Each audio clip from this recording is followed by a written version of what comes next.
Еще ни один ученый не дал ответа на вопрос. Внимание! Почему стучит сердце? Подумайте над этим. Вот послушайте, стучит. Стучит. Представляете? Стучит. А чего оно стучит? Кто его заставляет стучать? Вы мне объясните.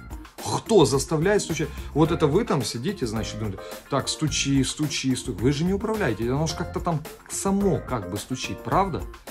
Так вот, ни один ученый, так называемый ученый, в кавычках, в десятерых я ставлю, потому что люди, современные вот эти так званые ученые, отвергают категорически факт существования души, живущей в теле. Потому что именно душа заставляет стучать сердце. Душа! И когда душа бай-бай выходит из этого тела, тогда сердце перестает стучать. Все очень просто, друзья.